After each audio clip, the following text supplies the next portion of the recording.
I'm like speechless. Oh man, oh my god, this is... Hello everybody and welcome, or perhaps welcome back to the channel. My name is Kumiko, but you can just call me Kumi for short, and today we are here to react to episode 7 of Frieren. Really quickly, before we get into it, I do have a Patreon. For just $5 you can get early access to the full uncut versions of my reactions, so if you are interested, go ahead and check that out. With that being said, let's go ahead and get into episode 7 of Frieren. A grimoire by Flame, the legendary mage. Okay. Oh, another flashback. Are never real. Oh, interesting. That's right. Huh. Okay. Huh.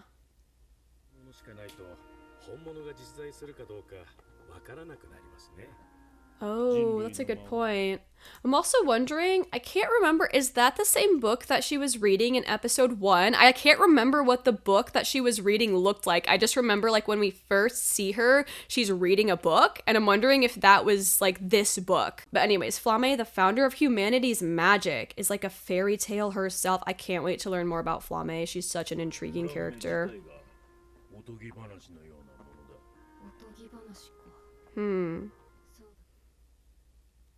Yeah, also want to know more about like how long ago was Flame alive? Remembers her face. Ooh. That shot of Himmel was really interesting too. Oh, we've got little butterflies again. Oh, was she dreaming? Was she dreaming about that? Oh, yeah, no, what are you doing? She never wakes up in the morning. What do you mean?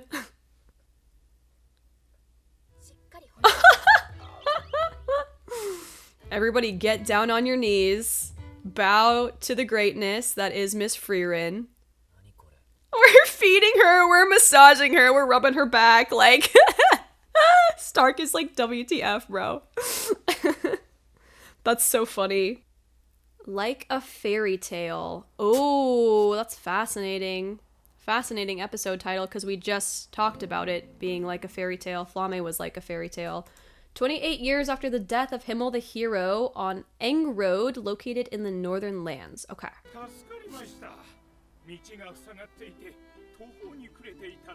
Aww. I love how we're just like traveling around helping people.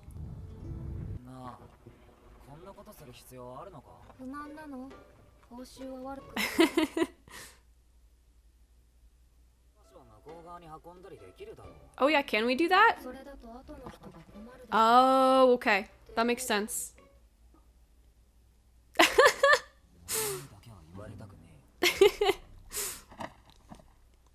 That's actually really sweet, because I feel like Frieren carries a lot of Himmel's philosophy with her as she's like now on her current journey. I feel like everyone was telling me that this is a meme, but like that's what Himmel would do, you know? Like Himmel would be thinking about not just this person, but the people who are coming after him, and Himmel would also take the time to help. Like I feel like so much of that was probably instilled in her by Himmel, you know what I mean? Like not that I don't think Frieren is just like a good person in her own right, but I feel like a lot of her actions or things that she does now are like influenced by Himmel, if that makes sense.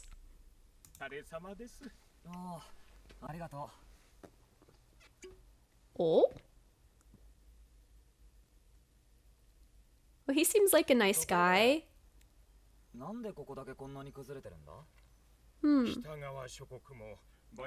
Oh, demons.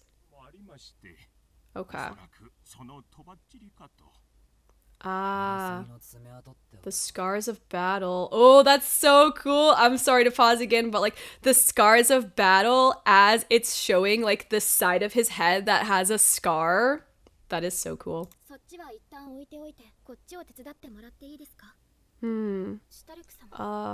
He seems to be maybe in deep thought? Or, oh, okay. Yeah, I suppose Sama is kind of like...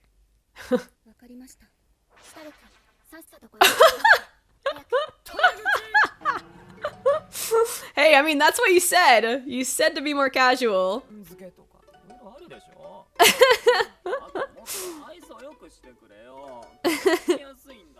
I'm sensitive.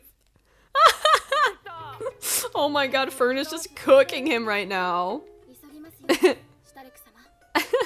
So she went back to Stark-sama. That's so funny. I mean, I guess Sama is like very, very formal. Like, I feel like Sama, generally speaking, is usually used for like people that you like really respect. You know, like Sama is a step up from San, I feel like. I am half Japanese, but I don't know like all of the intricacies of the language, so correct me if I'm wrong on this, but I'm pretty sure that Sama is like, you have great reverence for that person. Ooh. An elf. Yep, that's us. Oh, interesting. Something of a rarity. Huh. Oh, that's interesting. Oh, I wonder why there aren't many.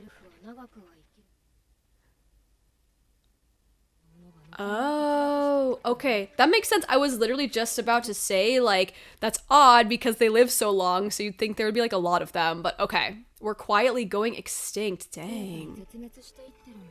Wow. 400 years ago. I wonder if we'll get to see that meeting. Huh. So is this a house burning? And a swing. Interesting. Dude, this swing makes me nervous. I feel like after watching Naruto, I feel like swings are always bad. It always means that there's something sad that's gonna happen. Huh. Okay. I'm sure we'll get the context on that eventually. Liberation Festival. Liberation Festival. Himmel! Oh, dang.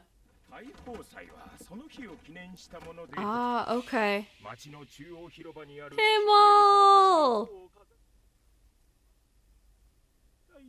Dude, I love how, like, every town we go to, it's always like, Himmel and his party, Himmel and his companions, Himmel and, like, blah, blah, blah, blah, blah. Everybody just, like, knows Himmel and loves Himmel, and everyone's like, yeah, Himmel and, like, and the rest of them.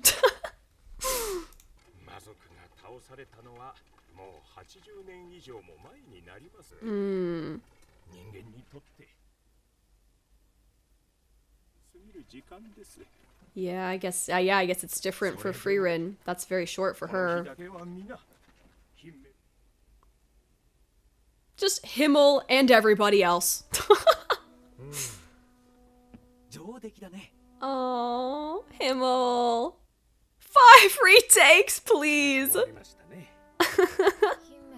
Sooner than usual, too. I want everyone to remember us. Aww. Yeah.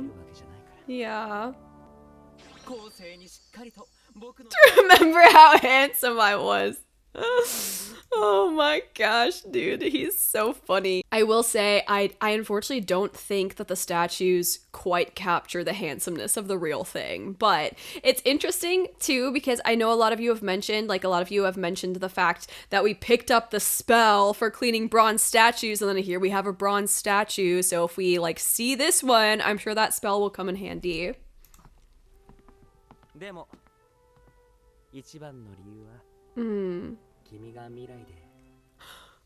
Oh man. Oh. You're not fairy tales. We really existed. Oh, what a beautiful, beautiful, beautiful sentiment. I love Himmel so much. Oh my god, he's literally the best ever.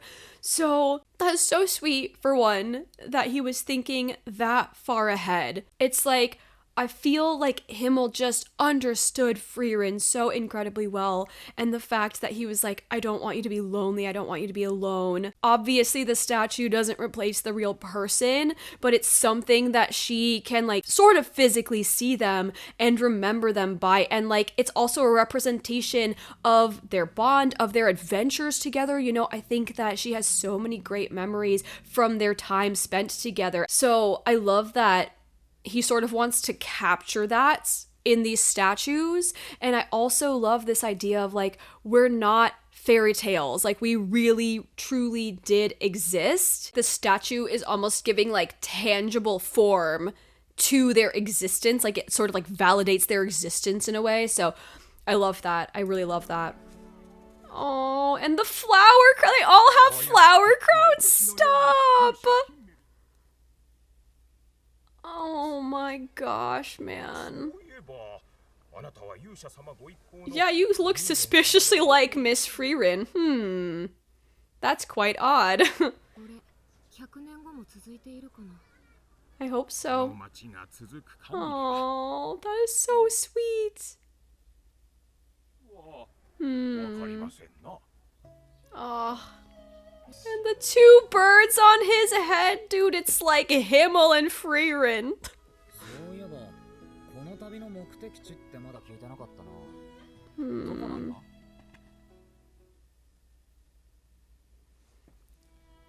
Going to heaven. Oh my gosh. Okay, wow. So first off, the birds remind me of Himmel and Frieren. Although I suppose you could also interpret the birds as like Himmel and Heider, because they're the two souls that are like no longer with us. You know, like Eisen and Frieren are still alive. So you could interpret it that way. But I'm choosing to interpret it through the lens of like Frieren and Himmel, because I just like that. I also want to come back to this section at the end. Like, the dialogue in this episode is really fascinating.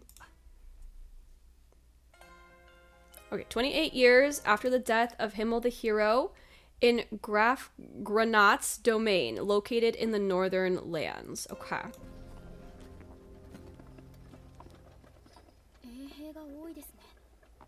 Yeah. Is it because of demons? Because the guy said that the landslide was because of demons, so I guess it makes sense that they might need increased security. Why did she just drop her? Oh. Oh?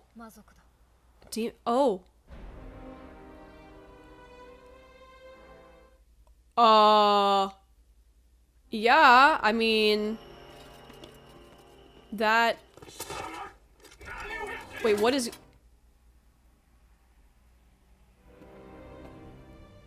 I'm guessing these are demons, but like, why are they just walking around in broad daylight? Did you put her up to this? Lugner. Huh?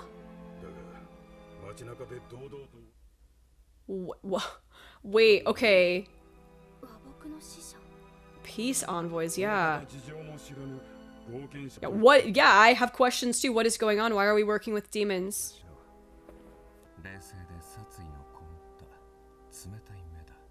Oh. Huh. What the heck?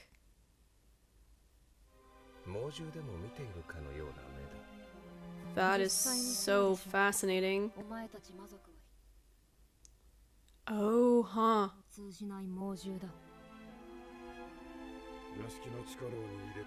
Okay. Oh no, we're getting... Okay, well, first, that's bad that we're getting thrown in prison. But second, it's really interesting that this demon could, like, sense her bloodlust. And it makes me want to know more about Frieren's past, especially because I feel like she most likely feels that way, like that intense bloodlust towards demons, because she's had like some sort of negative experience with them, which makes sense because I mean she's lived a really long life, but I kind of wonder if it has to do with Flamme, because she said before that like she had seen Flamme like beg for her life, or that she was like used to seeing Flamme beg for her life, which in fairness, like the terminology of like she's used to seeing it kind of implies that it's happened like multiple times, but I still wonder if there's maybe like some connection there in terms of why Frieren feels so much hatred and bloodlust towards the demons. Like, I feel like it extends beyond just the fact that, oh, demon bad, you know? I want to know more about that specifically. Also, like, what the heck is going on in this town? Why are there demons just walking around in broad daylight? Like, I have a lot of questions. And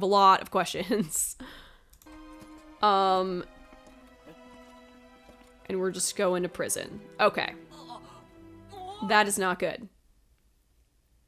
Fern seems unfazed by it. I'm guessing maybe because Fern like probably trusts Frieren to figure it out, I guess. Oh, she's just bored. For 2 or 3 years? Okay.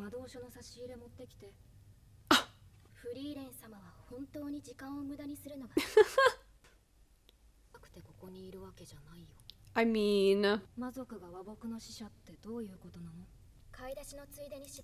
Okay, so first thing I wanted to mention is like, it's so funny to me sometimes, like I just forget for a second how different time is for Frieren, because I mean, you saw me, I was like 2 or 3 years, like that's so long to me, like that's so many years, but to her that's like, it's probably like 2 seconds, you know? So like first, that's pretty funny. Second, it's interesting when they're like, you sure do love wasting time, don't you? I feel like part of that is that Frieren has come to maybe appreciate like the little things in life, or like appreciate the moments that maybe seem purposeless on the surface but are still somehow like meaningful to her. Like for example, you might say that watching anime is wasting time, but it doesn't matter if it's meaningful to you, as long as you're having it fun and you're getting something out of it and it's meaningful to you, then it's not really a waste of time, is it? You know, like you might say the same thing about anything, like, oh, video games are a waste of time. But if you're getting something out of that, whether that be like excitement, joy, social connection for some people, then it's not really meaningless, is it? So just wanted to touch on that. But anyways, continue.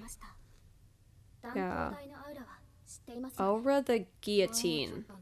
She's one of the 7 sages of destruction who serve the Demon King. Okay. Oh, interesting.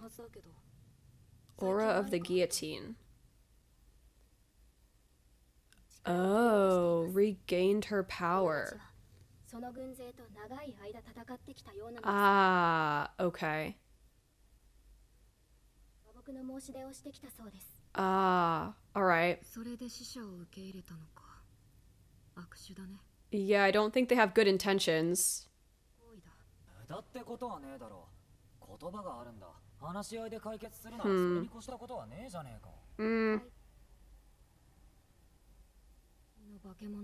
Huh, okay.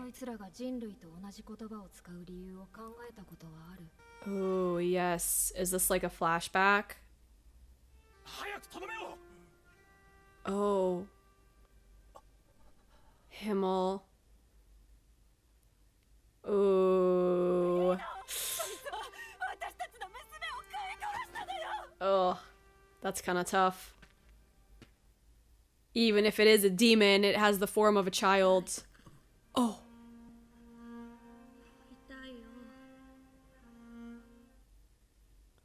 Wow.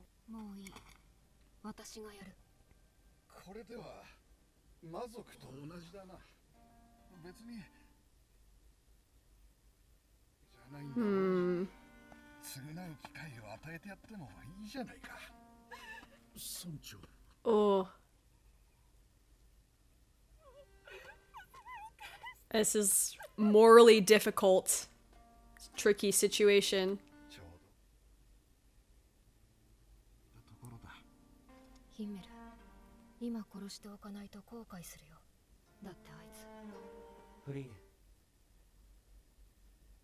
Mm-hmm.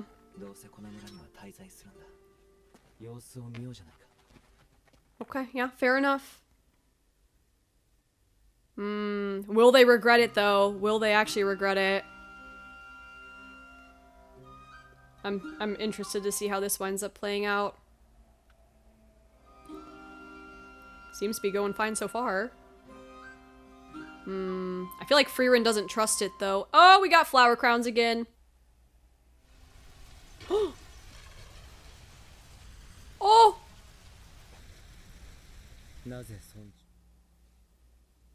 Yeah, why? Like, she seemed like she was living a good life. Oh.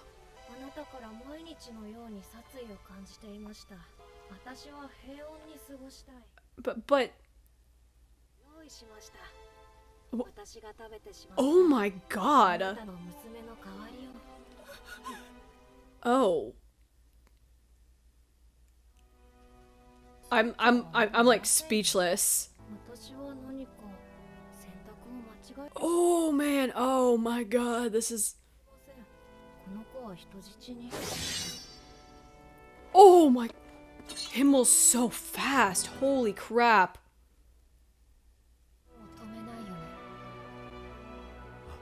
Oh, oh my god.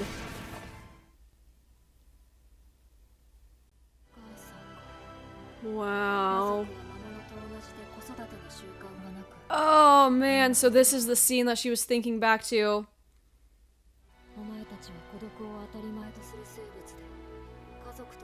Oh man.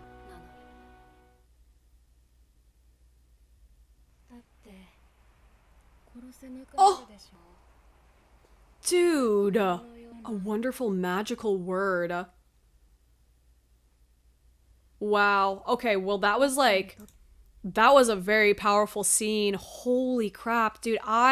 For a moment there, I was kind of optimistic. I was thinking like, maybe perhaps it could work out somehow, you know? Like she seemed to be somewhat fitting in. She seemed like she was living a decent life. That's fascinating. I feel like it's kind of a commentary on nature versus nurture in a way. Like, can you nurture the nature of a demon, like, out of the demon, you know? But I think, like, what I get from that flashback is that demons seem to be inherently selfish, which you could debate that about humans too. I feel like that is a debate that people have about humans. Like, are we inherently good? Are we inherently bad? Are we inherently selfish? Are we inherently something else?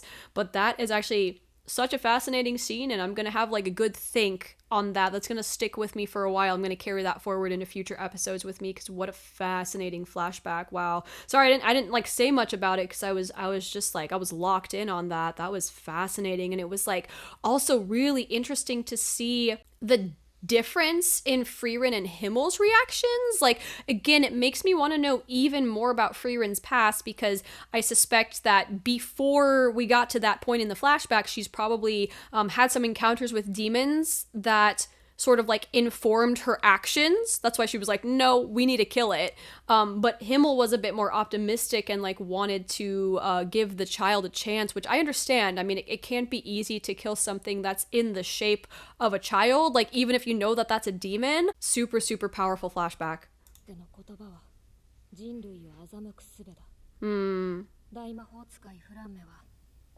Find monsters capable of speech as demons. Okay. Oh, interesting. Okay. Don't forget my grimoires! Take care, kids! Graf Grenat is late. Yeah. This guy is intimidating. Okay, well, I mean, at least he agrees with it. Oh, dang.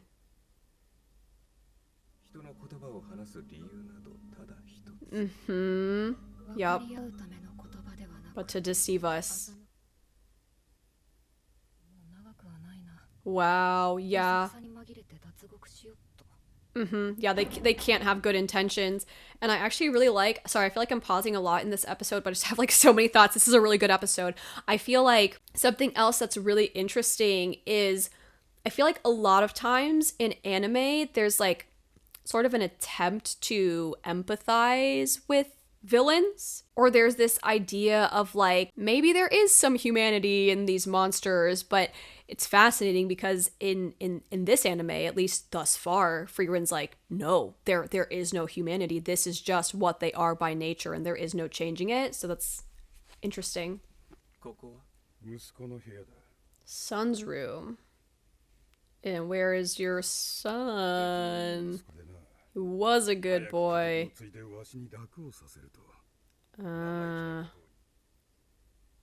Okay. Yeah, what happened to the son?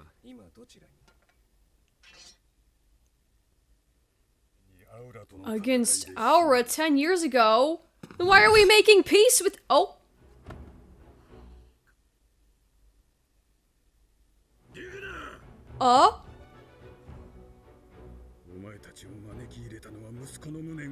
Okay, well he's not as stupid as I thought he was, okay. But I don't think you can kill them. I mean, maybe he's really skilled, but this Luganer guy is giving me like very powerful aura, you know? Like he seems strong.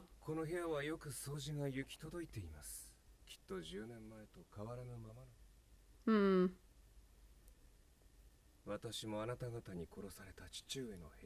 Oh. Oh. That's interesting.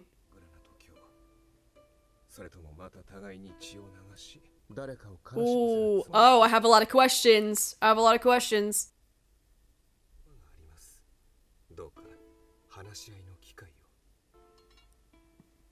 I want to know more about demon emotions now. Like, is he just saying that? Can they actually feel grief for each other? Or is he just saying that to manipulate him? It doesn't seem like demons feel a lot for humans, but maybe for each other.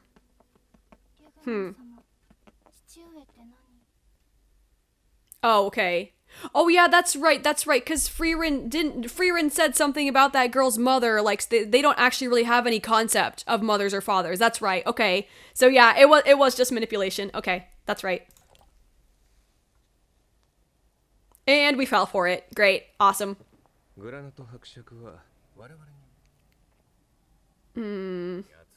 And they prey on your empathy.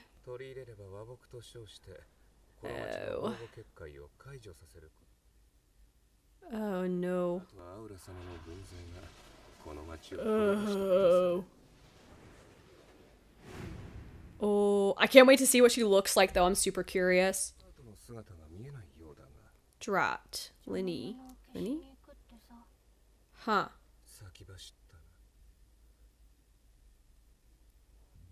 Oh.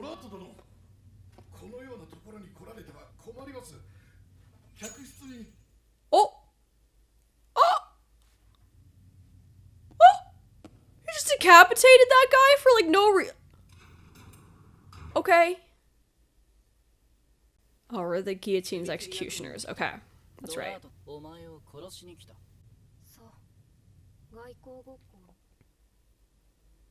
Oh.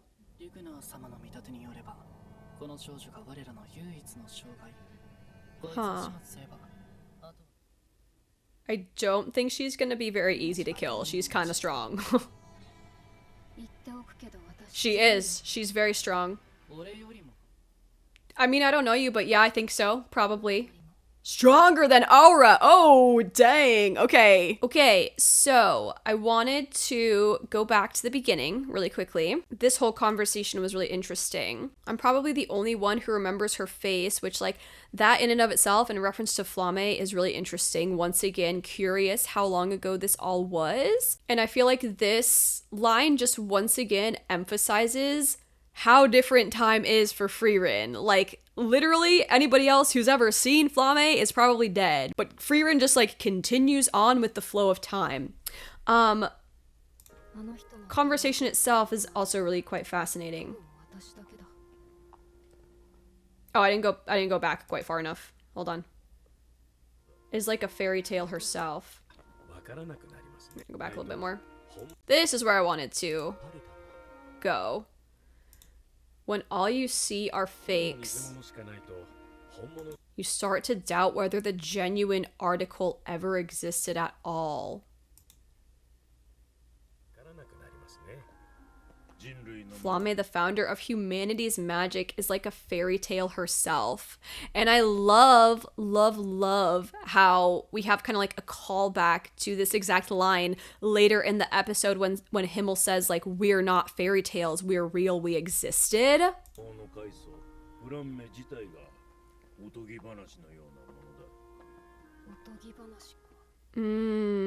fairy tale, huh?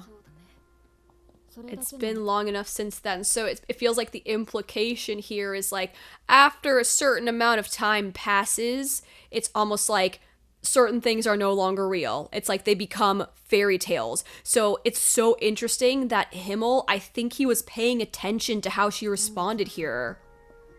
Because the only one who remembers her face. I feel like he was so locked in on what she was saying. Like, I think that's why we kind of see just like the bottom half of his face here. Like, it's so crazy, like how much attention Himmel paid to Frieren, because all of these things sort of come back up like once again later in the episode. So Himmel doesn't want Frieren to be the only person who remembers their faces, because then she'll feel like she's alone. Himmel wants other people to remember them, I think not for like personal glory, but because other people remembering them and being able to like speak to Frieren about them and like share in conversation regarding them will help Frieren not feel so alone. And for Himmel, I think it's also this idea of like, because Frieren lives such a long life, he doesn't want the passage of time to make her feel as though Himmel, Heider, and Eisen are like fairy tales. You know what I mean?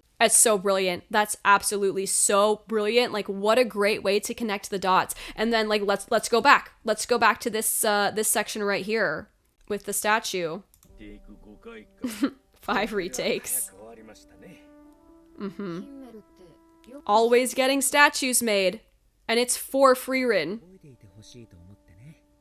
Yep, so that she's not the only one who remembers.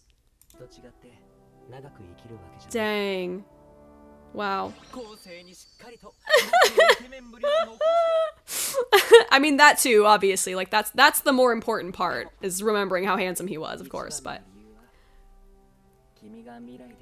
won't be alone in the future. And the concept of alone here is so interesting because, like, yes, she's going to be physically alone, but she won't be alone in her, like, remembrance of them, you know? Like, again, I feel like that line that she said about Flamme has so much impact when it comes to this scene, because, again, she's like, I'm probably the only one who remembers Flamme, you know? But I think in Himmel's mind, like, if other people remember Himmel and Heider and Eisen, then she won't be alone. Like, she won't be alone in remembering them. You know what I mean?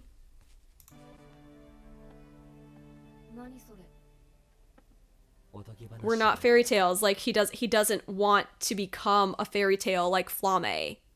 He wants to be remembered. He wants Frieren to remember that they existed.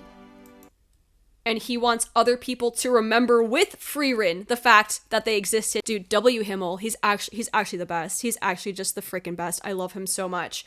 What else did I say I wanted to come back to? I think it was right in here. I wanted to rewatch this section because I think I was like thinking about the Himmel exchange, and then I like didn't fully process like what happened in this exchange, but I feel like it was maybe kind of important. Sometimes that happens to me because I have ADHD. I like read the words but don't always fully process them, so I want to come back to this, especially if I'm like distracted by something else, and I was distracted by Himmel and the birds, and which the fact that they kind of kiss, like the birds kind of like kiss each other, I'm like I said, I'm choosing to interpret that as Frieren and Himmel.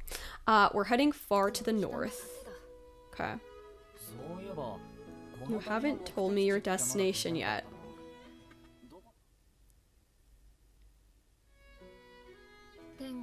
Heaven. And I love, for one, I love how she thinks about Himmel, and I like that she says heaven here.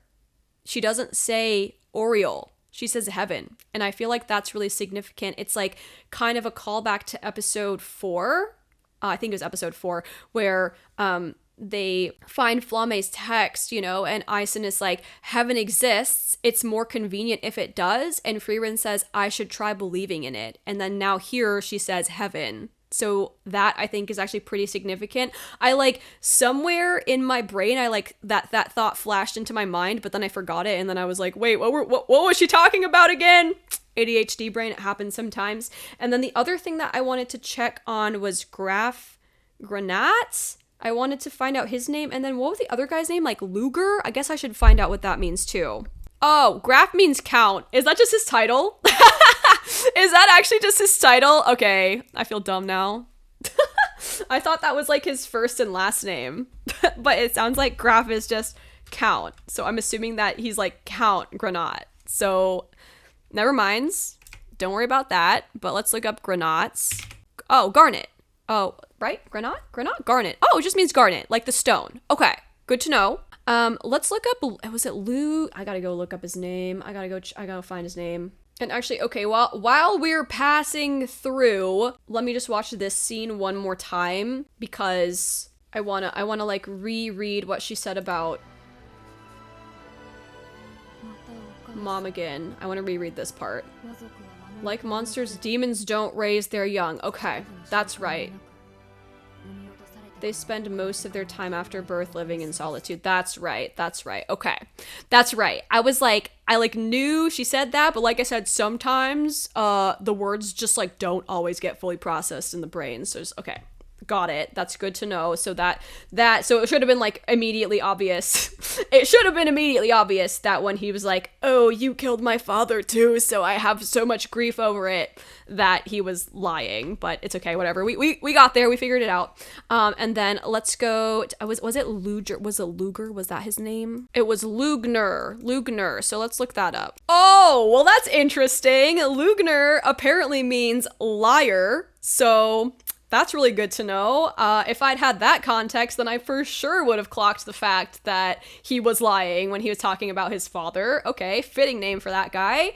Let's also look up, because he mentioned, oh god, I'm trying to remember the section. He mentioned their names, the names of the other two, and I want to have that context moving forward. Maybe it was somewhere. It was somewhere in here. Let's just watch this scene one more time. Okay. Yeah, and we're taking advantage of that because we are bad, evil demons. Okay, yeah. I can't wait to see what Aura looks like. I'm like super, super curious. I mean, like, can kind of see, but not really. Linie and Drot. Okay, let's look up those names too. Linie apparently just means line. Drot means wire. Okay, interesting. Maybe we'll get a better understanding of like why these two are named like Linie and Drot in future episodes. So Linie is line and Drot is wire. Lugner is liar. Okay. I think that was all of the names that were introduced in this episode, but if I missed one, let me know.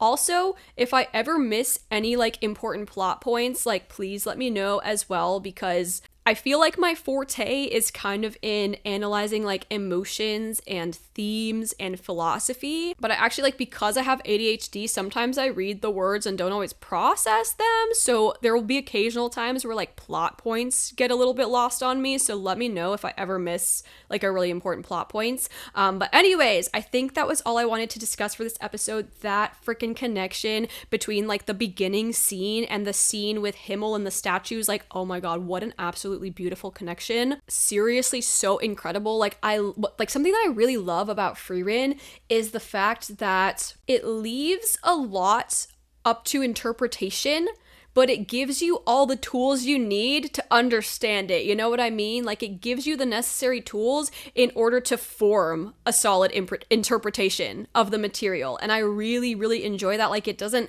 explicitly spell everything out for you. You do have to do a little bit of thinking and a little bit of digging deeper, but I love that. And I feel like if I ever were to rewatch Frieren, I would probably notice even more details that I haven't picked up on, which is just like, I love a show that can keep you engaged in that way. I feel like when I watch Frieren, I feel like my brain is like, the gears are always turning. It always keeps me thinking about like what did this interaction mean? Like even in the beginning, I was wondering like, why were they showing the bottom of Himmel's face? Like just in this little interaction here, when we see this, I was like, why is it showing Himmel? Like obviously he's probably paying attention to Frieren, but like, why is that so significant? And then we get to this bronze statue scene and I didn't even realize it at first. I didn't put two and two together. I like recognized that there was a callback to the fairy tales, but it was only like upon going back and rewatching those scenes that I was like, oh my God, the dots are all connecting. So really incredible stuff. I would love to give this anime a rewatch someday, but anyways, I think that is all I have for this video. Thank you guys so much for watching. If you did enjoy, don't forget to like, comment, subscribe, all of that good stuff, and I will see you guys in the next video. Goodbye! And we're back once again for our Legend tier shoutouts. Shout out to Abel Dark Rider. Thank you so much for being an absolute freaking legend. I really do appreciate it.